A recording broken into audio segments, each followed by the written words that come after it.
कब्रिस्तान का नाम सुनते ही कई लोगों के मन में डर का भाव पैदा हो जाता है।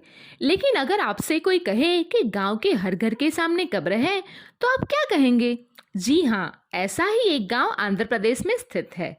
रायलसीमा के आइकॉन्ड गांव में हर घर के सामने एक कब्र है। घर तो ठीक है, लेकिन यहाँ स्कूल और मंदिर के सामने भी एक कब्र है। ऐसा लगता है कि यहाँ के लोगों का जीवन कब्रों के इर्द गिर्द बुना गया है। यहाँ बच्चे कब्रों के आसपास खेलते हैं, महिलाएं कब्रों के पास से पानी भरने जाती है। अयाकोंडा कुर्नूल जिला मुख्यालय से 66 किलोमीटर दूर गौनेगंदल मंडल में एक पहाड़ी पर बसा है।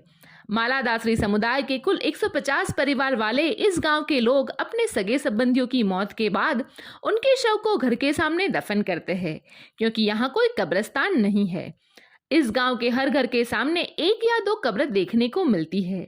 गांव की महिलाओं और बच्चों को अपने दिनचर्या के लिए भी इन्हीं कब्रों से होकर गुजरना पड़ता है। महिलाएं इन्हें पार कर कर पानी लेने जाती है, तो बच्चे इनके इर्द गिर्द खेलते हैं। ग्रामीणों का कहना है कि ये कब्र इनके पूर्वजों की है, जिनकी वो रोज पूजा करते हैं, प्रसाद चढ़ाते हैं और अपने रिवाजों का पालन करते हैं।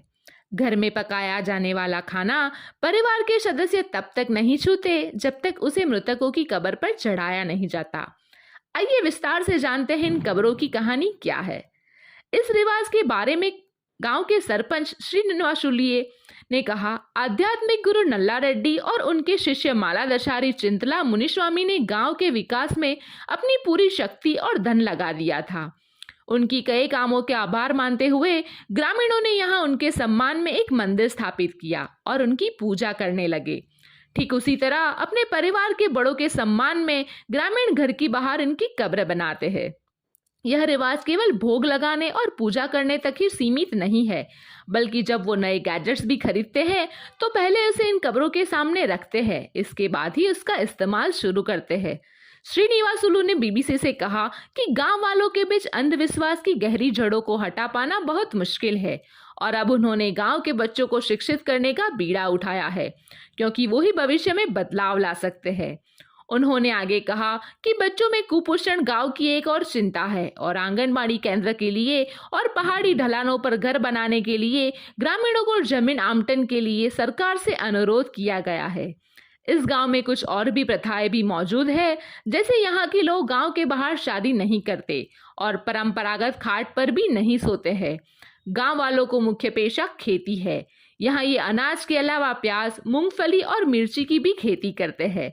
अयाकोंडा को इस इलाके में खरगोशों की भारी आबादी के कारण कुंडेलुपड़ा के नाम से भी जाना जाता है। हालांकि बाद में इसका नाम अयाकोंडा रखा गया। गांव वालों को अपने राशन, पेंशन और रोजमर्रा की जरूरत के लिए पहाड़ी के नीचे गंजीहल्ली जाना पड़ता है। मंडल परिषद क्षेत्रीय निर्वाचन क्षेत्र के सदस्य ख्वाजा नवाब कहते हैं कि कब्रिस्तान के निर्माण के लिए अगर सरकार जमीन आवंटित कर दे तो यह अंधविश्वास को दूर करने में समाधान के रूप में काम कर सकता है। गांव के प्रमुख रंगास्वामी ने कहा, पीढ़ियों से जिन रिवाजों को हम पालन करते आ रहे हैं, इन्हें रोक देने से हमें नुकसान पहुंच सकता है। हम इस बात को लेकर भी चिंतित है कि भविष्य में कब्र बनाने के लिए हमारे पास जमीनें नहीं रह जाएंगी। हमारे गांव में नेता लोग चुनाव से पहले झांकने भी नहीं आते। कुर्नूल से सांसद बुट्टा रेणुका से जब बीबीसी ने पूछा तो उन्होंने उनके क्षेत्र में पड़ने वाले इस गांव में ऐसी कोई प्रथा की जानकारी नहीं थी। उन्होंने कहा कि वो पहली बार इस विषय में बीबीसी से सुन रही है। उन्होंने आश्वासन दिया कि ग्रामीणों को सहायता पहुंचा दी जाएगी। साथ ही ये भी बताया कि उन्होंने जिला कलेक्टर से गांव के स्थिति पर एक रिपोर्ट तलब की है। ऐसी ही दूसरी जानकारी के लिए हमारे चैनल को अभी ही सब्सक्राइब करिए।